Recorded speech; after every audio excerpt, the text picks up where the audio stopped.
So in short, this video you're about to watch is part 2 of a series. It is teaching how to draw your audience in to your own magic world. If you have an engaged audience, you've got ching in the bank as well. So it's a very important thing, but there's another reason, which we'll talk about in a different video, for doing this as well, and I'll touch in this video. It's not all about the money, and almost all of us performers know that. We do this because we love it, and we love touching people. We love to touch the hearts of our audiences. So let's talk about some ways to do that. This is just the beginning. There's going to be a lot more. And all of these are not meant to be judgmental. All of them are meant to be inspirational only, because all of us know as performers that there's lots of ways to break all the rules and it turns out perfect. It really does. Like, there's a lot of different ways to mindfully break the rules, or even sometimes accidentally, and then it turns out freaking amazing, better than we could have ever hoped. So the first concept that I want to bring up when I'm talking about this is the bubble world. So this is kind of a basic theatrical concept, but a lot of us dancers have not been in theater before, including me. I didn't have a theater background. Those of you lucky and blessed enough to have it, we love having you with us. Let's just say that, because you have so much knowledge. So the bubble world to me is you are creating a tiny enclosed world where you're inviting your viewers, the people who are your audience, to join you in this world.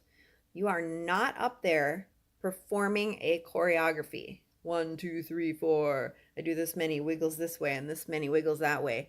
Because guess what? That is not going to bring them into the pocket world that you are creating. So the pocket world includes that. Because if you don't know your choreography and you don't have good technique, that's going to be something called breaking the fourth wall. It's going to pull them right out of your pocket world.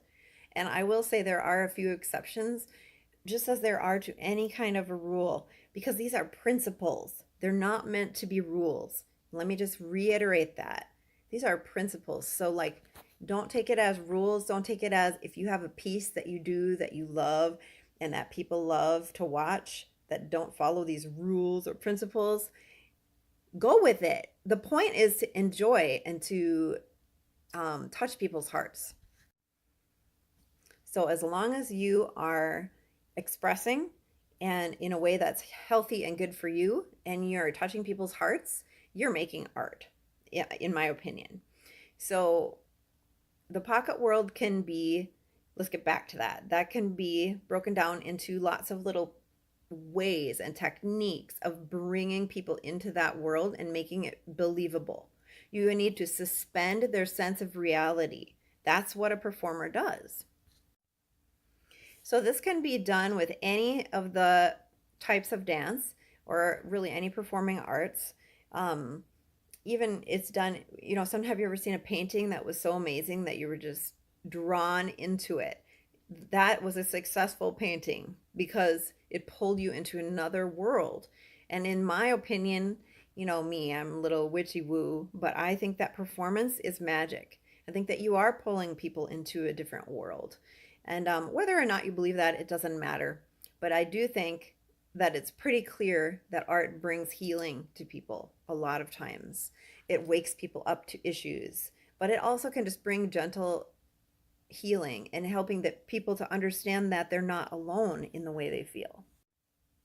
So that the purpose of your art is something we'll get into a different time. But right now, pocket worlds. So you can use all kinds of things. So technique is going to be incredibly important for your pocket world, because that's what they're kind of there to watch. It really is the obvious main focus of what is happening. So you're going to be doing either your choreography or your improv, and if it's smooth and cohesive, it's going to feel, it's going to bring them into your world that you're creating for them. If it's not and you didn't prepare, It's going to break the fourth wall. So the fourth wall concept I'm going to get into super quick. A lot of you already know it, but there are lots of people who don't know what it is. So the fourth wall is, if you think about a stage, like a traditional stage where a play would be held, or that you would, a big stage where you're going to perform, there's the wings on the right, the wings on the left, the back of the stage behind you, usually behind you, and then the fourth wall is the invisible wall between you and the audience. So your goal is to make that wall disappear for them so that they have joined you in that magical place. Like, it could be anything. It doesn't have to be magical like fairies or something. I mean, that's great and stuff too, you know me, but it is a magic in that you're drawing them into whatever story you are telling with your dance or your piece. And your job is to get rid of that fourth wall. So you can see, if you screw up your choreography, it like wakes them up from that trance. And so that's why technique and choreography is really good and very, very important.